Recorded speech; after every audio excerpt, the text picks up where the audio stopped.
Et coucou mes amis, j'espère que vous allez tous bien. Donc on va faire le tirage pour le mercredi 9 décembre 2020. Donc n'oubliez pas que c'est général et que ça ne peut pas résonner avec tout le monde. Et ce n'est pas attitré à un signe astrologique en particulier. Alors j'ai changé la disposition un petit peu de ma caméra parce que comme vous le savez, hein, j'étais comprimé entre le trépied, le mur et la table. C'est très gênant pour moi parce que je ne pouvais pas vraiment écarter les bras, donc j'étais vraiment très serré. Et donc du coup je me suis dit bon on va faire comme ça, on va voir. J'ai retrouvé d'ailleurs mes écouteurs.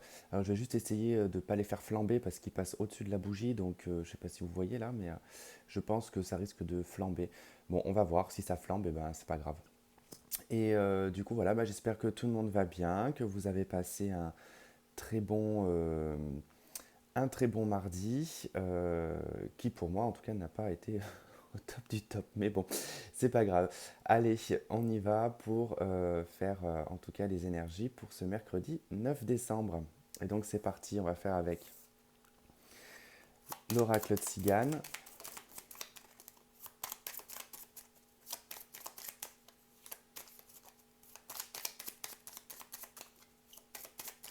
Allez, pour le mercredi 9 décembre. Qu'est-ce qu'on a pour le mercredi 9 décembre?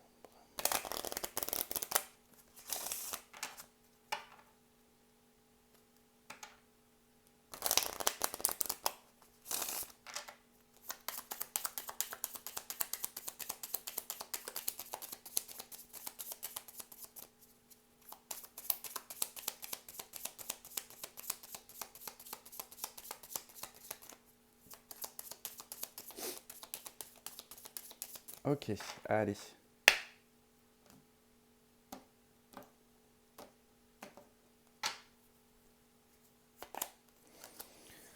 Ok, le mariage, la gaieté et la mort. Ok. On a le bonheur hein, en dos de deck. Bon, ça peut effectivement nous parler de situations de mariage, en tout cas peut-être de la fin d'une situation maritale, d'une fin de... Alors, ça ne veut pas dire que c'est la fin de la joie, d'accord? On a eu son moment joyeux, on a vécu cette période-là. À l'heure d'aujourd'hui, c'est peut-être plus le cas. Et donc, du coup, c'est amené à être transformé ou c'est amené en tout cas à se terminer. On va voir avec l'horoscope de Lynn. Ça peut être lié à un contrat de travail également, à quelconque engagement, hein. La carte du mariage ne parle pas forcément que du mariage.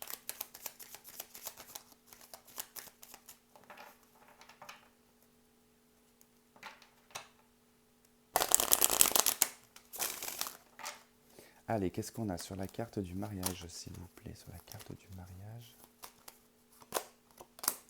Ok, la malchance, malfortune. Sur la gaieté, qu'est-ce qu'on a?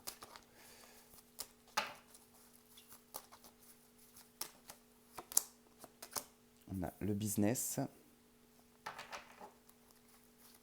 Et, oula, sur la mort, qu'est-ce qu'on a?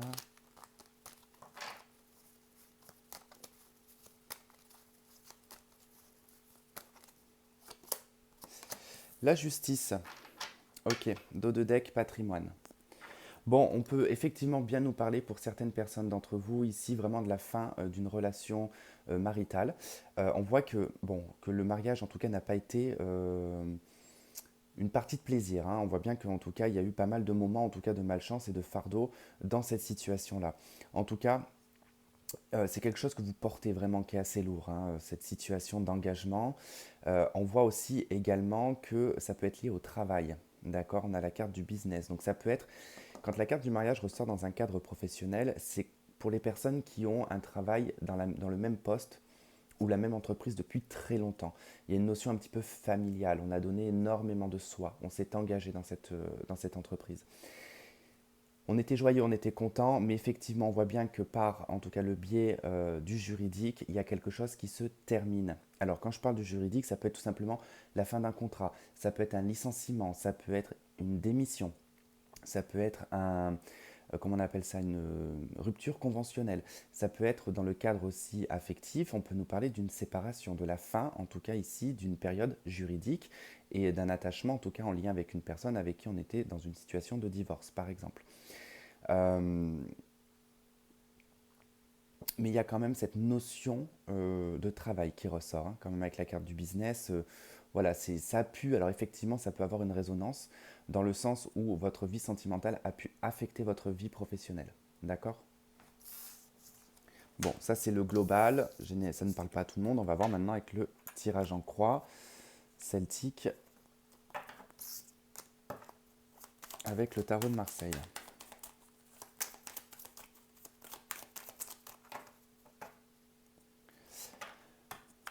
Allez, c'est parti.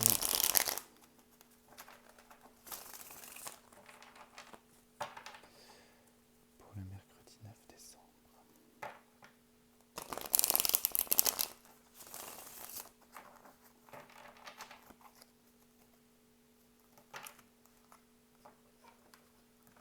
Là, allez.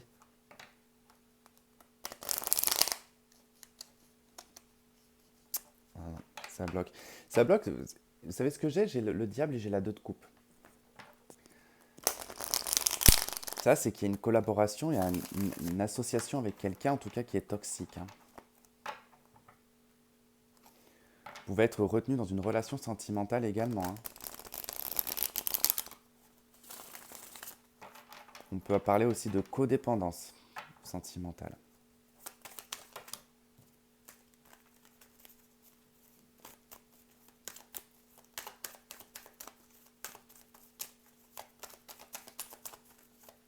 Honnêtement, je suis plus à l'aise comme ça pour faire le tirage.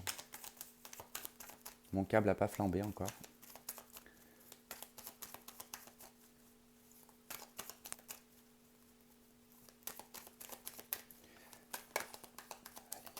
C'est parti.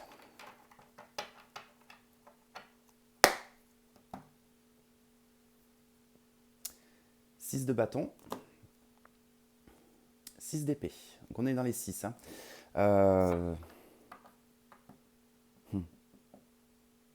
Ok. 6 de bâton et 6 d'épée. Donc il y a une victoire, il y a une reconnaissance. Ces 2 cartes, c'est simple. Celles qui sont juste avant, c'est la 5 de bâton et c'est la 5 d'épée. Donc déjà, ça parle, si je viens en tout cas sur les cartes qui sont juste avant, c'est des cartes un petit peu de conflit, d'adversité. C'est des cartes qui nous parlent de confrontation, de colère, de ne pas vouloir lâcher le morceau. On préfère s'auto-flinguer que d'avoir par exemple comment dire, la 5 d'épée par exemple, ça peut être quelqu'un qui peut avoir tort, mais qui refusera d'avoir tort et qui préfère flinguer par exemple une relation ou un travail ou peu importe euh, parce qu'il n'aura pas comment dire, pas le cran parce que c'est pas une histoire de cran, l'ego on va dire, une histoire d'ego là-dedans qui empêche de prendre ses responsabilités. Donc c'est des cartes en tout cas de difficulté, hein. Ensuite, là, on est sur la 6 d'épée et on est sur la 6 de bâton. Donc, on est fier de soi, on a traversé l'adversité, on part, on quitte une situation avec la 6 d'épée, hein. On la quitte cette situation et on est content de le faire avec la 6 de bâton. On est fier de soi, on est fier de la décision qu'on a pu prendre, on est fier, je ne sais pas, moi peut-être que vous étiez retenu dans quelque chose et qu'à chaque fois vous retombiez dedans. Alors on va prendre un exemple tout bête, hein. Ça n'a rien à voir avec le tirage, hein, mais on va prendre par exemple l'exemple du pervers narcissique. Bon, vous y retournez, vous y retournez, vous y retournez. Et là, déclic, non, je ne reviendrai plus, c'est fini, c'est terminé, c'est mort à l'intérieur de moi, j'avance et je trace ma route. Voilà un peu ce que ça veut dire qu'il y a comme un changement. Quoi qu'il en soit, en tout cas, vous allez être dans une journée qui va être plutôt, je pense, agréable, puisqu'on voit qu'il y a quand même de la reconnaissance, on vous reconnaît aussi également, et on peut en tout cas aussi vous, alors pas vous révéler, vous pouvez avoir une réponse, par exemple, par rapport à un logement, ou par rapport à un travail, ou par rapport à une personne. En tout cas, ça vous demande un déplacement, et vous êtes fier et content de le faire. Allez, on y va. Vous, ce qui fait obstacle, ce que vous souhaitez le plus. Bon, j'espère que vous verrez toutes les cartes. Ce qui va arriver malgré vous, le passé, l'avenir, votre atout, comment les autres vous perçoivent, peur, doute, espoir, et le résultat. Et en dos de deck, ok, ok, ok. Alors, roue de fortune, roi de coupe, 4 de coupe, 6 de bâton. Il y a réellement en tout cas un changement en lien avec le sentimental. D'accord. Effectivement, on a une nostalgie. On est peut-être triste de quitter quelqu'un, de quitter une situation, mais c'est pour du mieux. Vraiment. Avec la 6 de bâton, c'est pour du mieux. C'est quelque chose qui a été réfléchi avec la princesse d'épée. Hein. C'est pas sur un coup de tête. Hein. Allez, énergie principale. Vous avez la 3 de coupe. Donc on est plutôt sur une énergie de joie, de bien-être, de festivité. On se fait plaisir hein, avec la 3 de coupe. On peut être dans les excès également, c'est pas grave. Parfois, ben, on peut être dans les excès. Euh, Bah d'ailleurs, tiens, je vous parle de ça, mais ça me fait rappeler mon rêve de cette nuit en fait. Je m'en souvenais plus et je m'en rappelle. On m'a parlé de boulimie, mais bon, je sais pas pour qui, pourquoi, mais du coup ça me revient tout de suite. Euh, Bon, voilà, ça peut être une journée en tout cas où on peut être dans l'excès, comme je vous disais. Hein. Mais c'est quand même une énergie quand même de festivité. Donc on est en joie, on est bien. Alors si vous avez des enfants, comme ça sera mercredi, bah, vous pouvez peut-être profiter de vos enfants, faire des sorties, faire quelque chose. Voilà, en tout cas, on est dans le bien-être, on est dans je me fais plaisir. Quoi. Ce qui fait obstacle, reine d'épée. Ok. Alors la reine d'épée, elle, en termes d'obstacle, ça va être en fait toutes les responsabilités. euh, toute la droiture, les responsabilités et tout ce qui ne peut pas être fait. Dans un sens où la reine d'épée, par exemple, elle ne se lâche pas. Elle a du mal à se lâcher. C'est pas le genre de personnage qui va boire 3 canons et se rouler par terre. Certainement pas. Elle anticipera la chose et ne boira pas. Voilà, c'est pas quelqu'un qui s'amuse énormément. Ici, dans l'obstacle, bah, justement, ça va être ici de peut-être remettre un peu de droiture et remettre un petit peu d'ordre par rapport justement peut-être aux excès. Il peut y avoir une forme d'excès. D'ailleurs, je pense que c'est pas pour rien que j'ai rêvé de cette histoire de boulimie. Je sais pas, alors boulimie, hein, mais je parle de boulimie, mais ça peut être tous les excès, parce que la boulimie fait partie des excès, excès alimentaires. Du coup, ça peut être en lien avec ça. Donc voilà, en tout cas, la reine d'épée ici, elle vous dit quand même dans l'obstacle, ça va être tout ce qui va être l'autorité qui risque un petit peu. L'autorité, les responsabilités, la position qu'on peut avoir dans notre vie, qui peut être une gêne. Voilà, mais une gêne uniquement pour cette journée. Ce que vous souhaitez le plus, c'est la maison Dieu. Alors là, vous aimeriez une intervention divine, en fait. Hein. Tout simplement, vous aimeriez que les choses viennent comme ça par hasard, qu'il y ait un coup de foudre dans votre vie. Alors, soit un coup de foudre amoureux, effectivement, soit bah, que quelque chose de soudain arrive, une proposition, qu'elle peut être professionnelle ou autre, ou vous souhaiteriez en tout cas peut-être vous séparer également. En tout cas, vous aimeriez qu'il y ait une intervention extérieure qui vienne foutre le bordel, entre guillemets, hein, mais peut-être pour faciliter les choses, mais surtout peut-être pour vous faciliter à prendre la décision aussi également. On attend, en tout cas j'ai comme le sentiment ici qu'on attend cette révélation, qu'on attend que quelque chose de soudain, d'inattendu puisse arriver. Malgré vous, cette de coupe. Alors, malgré vous, il peut être possible qu'au courant de cette journée, vous soyez un petit peu dans un monde ailleurs. D'accord. La 7 de coupe, c'est les rêves, c'est les utopies, c'est le rêve éveillé, c'est les illusions. C'est de croire aussi qu'on a la possibilité d'eux. Mais ça peut être aussi une carte qui indique qu'il y a des possibilités. La 7 de coupe est beaucoup liée à l'imaginaire parce que ça peut être plusieurs options. Mais l'imaginaire va faire on ne sait pas ce qu'il y a. Alors si on image hein, dans le tarot, c'est 7 coupes, d'accord, avec 7 choses à l'intérieur.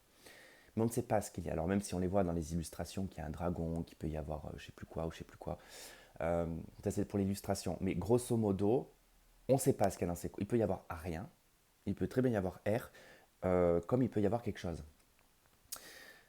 Là où rentre l'illusion, c'est de croire qu'il peut y avoir quelque chose dedans, tout simplement. Alors des fois, on va se créer beaucoup de scénarios, beaucoup de possibilités, mais dans ces possibilités, il n'y a peut-être pas de suite, en fait.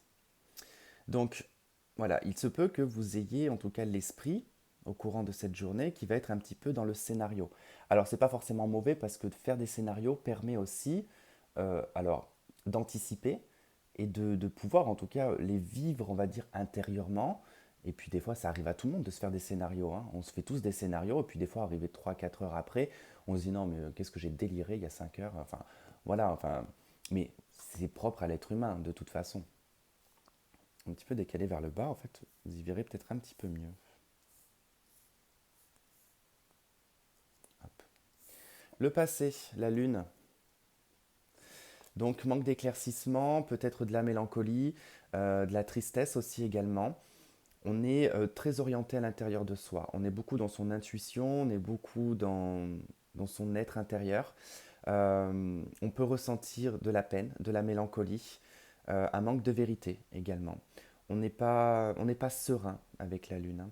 Elle peut nous parler du cycle également. Il y a peut-être eu un cycle qui s'est écoulé. Il peut être aussi, dans le parallèle, on va dire, ici, question d'une vérité. Il a pu y avoir en tout cas la révélation d'une vérité dans le passé.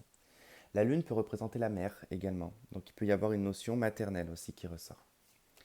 Dans l'avenir, nous avons le pendu dans l'avenir de cette journée. Donc c'est ce que je vous disais avec cette 7 de coupe, c'est-à-dire que là, avec le pendu, en fait, vous allez en fin de journée vous poser et vous dire, bon, je vais prendre un petit peu de recul, je vais un peu réfléchir à la situation, je vais réfléchir peut-être au scénario, euh, et voir peut-être les choses sous un angle différent, de les aborder d'un angle différent et de les appréhender aussi peut-être d'un angle différent. Comment est-ce que je pourrais me sortir de telle situation par une voie en tout cas par laquelle je ne suis jamais passé, par exemple, ça peut être ça. Votre atout, c'est le pape. Donc le pape ici, en atout, c'est avoir la foi et avoir confiance, euh, en son intuition, en son être supérieur. C'est d'avoir confiance au divin, d'avoir la foi religieuse ou spirituelle, peu importe. La foi, elle est propre à vous, elle n'est pas propre à une religion. Euh, et puis ça peut être aussi d'être orienté vers sa religion, mais c'est pas le fait. C'est surtout aussi que votre atout, c'est d'être un bon thérapeute. C'est d'être une personne qui peut être porteur de beaux messages, qui peut être porteur de guérison, en tout cas pour la communauté, pour les personnes qui vous entourent.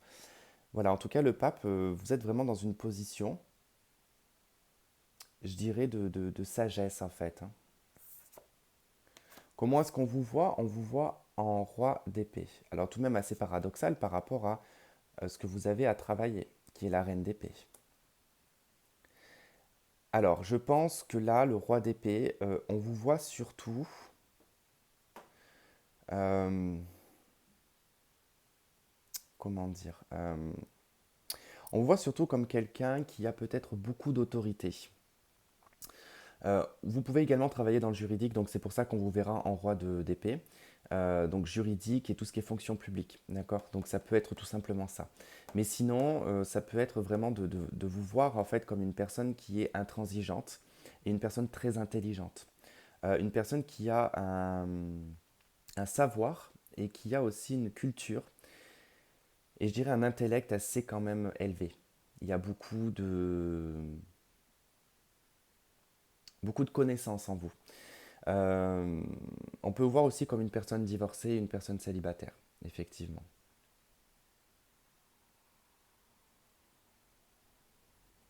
Et puis on vous voit comme quelqu'un qui ne revient pas sur ses décisions, également.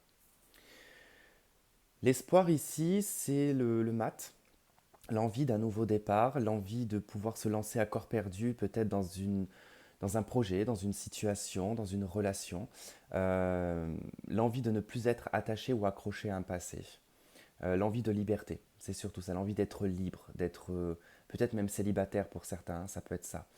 Et puis dans les peurs, effectivement, ça peut être le fait d'être seul, qui peut être, c'est toujours en tout cas paradoxal. Les peurs et les espoirs, tout à son contraire. Donc forcément, c'est tout dépend comment vous le vivez, hein. Donc là, voilà, on va vraiment parler de la peur d'être seul, de la peur d'être dans quelque chose qui va être, comment dire, éphémère. Voilà, tout simplement. Donc ça peut être vraiment le cas. Résultat, 5 de denier qu'on avait, je ne sais plus dans quel tirage, mais il y avait dans un des tirages la 5 de denier en résultat, je ne sais plus si c'était cette semaine ou la semaine dernière.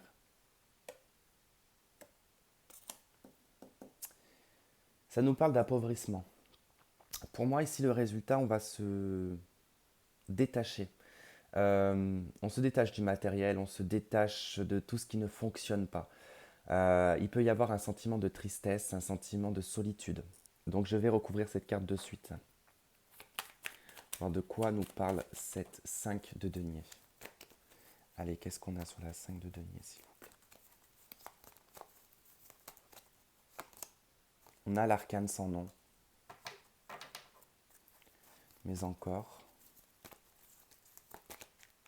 Ah, ça bloque.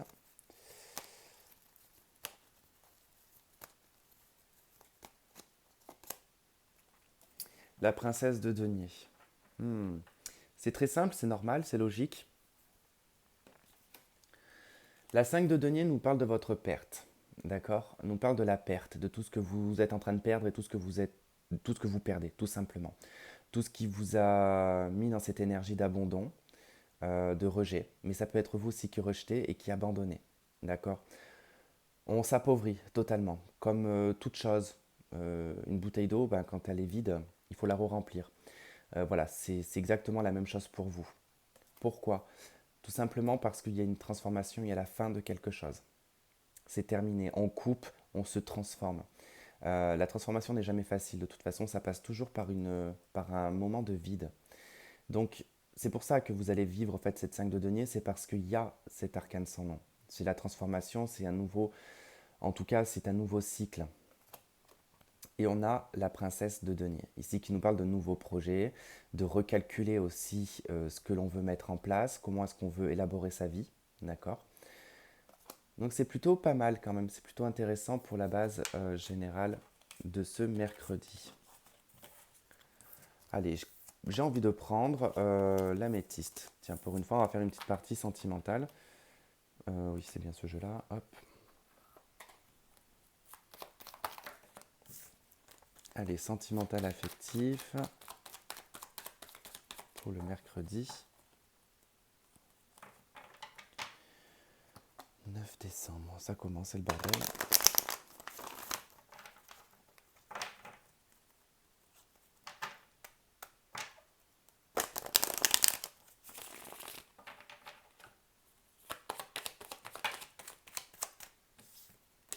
Je prends pas, ça fait trop de cartes.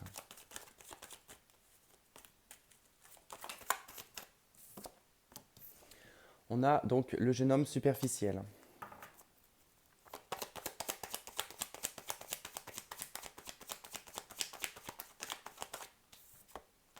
On a la magie, l'envoûtement.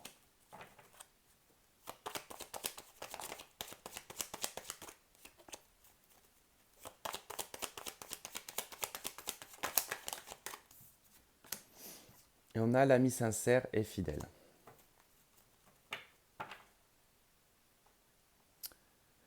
Ok, et donc qu'est-ce qu'on a sur le jeune homme superficiel? On a la chance, l'opportunité. Sur la magie, l'envoûtement et la passion, on a les épreuves. Et on a l'ami sincère, la loyauté. Le masque. Ok, faut être patient, on vous dit en d'autres decks. Hein. Patience, la femme, l'addiction. Ok, oui, c'est éphémère, d'accord. Ok, donc là, ça nous présente quand même que par rapport à un jeune homme superficiel, d'accord, il y a une opportunité, il y a une chance. Alors, ça ne veut pas dire que cette personne va vous apporter de la chance. C'est peut-être cet homme, en tout cas, qui perçoit ici une opportunité et une chance de vous avoir ou de vous acquérir. Parce que là, on va parler d'acquisition, hein, parce que là, vu ce que j'ai, on ne va pas parler de quelqu'un vraiment de sincère. Alors, vous pouvez aussi, vous, voir ça comme une chance parce que cette personne peut être très beau, très belle, très élégant, qui va dégager quelque chose qui va être très envoûtant, d'accord, très magnétique, très envoûtant, très passionnant. Par contre, on vous parle ici d'épreuve, d'accord. Il y a quelque chose à élever par rapport à ça. Tout simplement parce que là, on vous parle de quelqu'un qui porte un masque par rapport à sa sincérité, d'accord. Donc ça, c'était la première base. Donc on va pas développer plus, hein. Le masque, l'ami sincère, on a quelqu'un voilà, qui prétend être quelqu'un de fidèle, d'intègre, mais voilà, c'est un mensonge. Autre possibilité, ici, on peut me parler de quelqu'un qui est dans votre entourage, qui est un ami, d'accord, qui porte un masque. C'est quelqu'un qui peut ressentir énormément de désir pour vous, de passion également, mais que cette personne, en tout cas, trouve ça très éprouvant, d'accord. On vous dit que cette personne aimerait tenter sa chance, d'accord.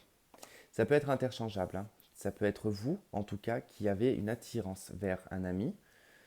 Vous portez ce masque-là parce que justement, cet ami-là vous semble peut-être superficiel, qui lui saisit les opportunités dans sa vie, d'accord. Elles peuvent être charnelles, hein, les opportunités, et que du coup, vous, ça ne vous intéresse pas plus que ça, d'accord.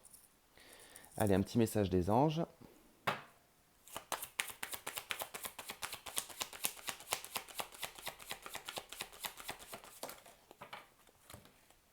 Ok, on vous dit lâcher prise. Donc il y a une notion de lâcher prise quand même par rapport à la situation et qu'il faudra peut-être lâcher prise par rapport. Si ça vous parle, bien sûr, si ça ne vous parle pas, laissez. Mais si ça vous parle, en tout cas, on vous dit de lâcher prise sur la situation. Laissez cette situation se dérouler jusqu'à son terme. Voilà. Voilà les amis, bah écoutez, j'espère que ce tirage vous aura plu. Je vous souhaite de passer un très bon mercredi.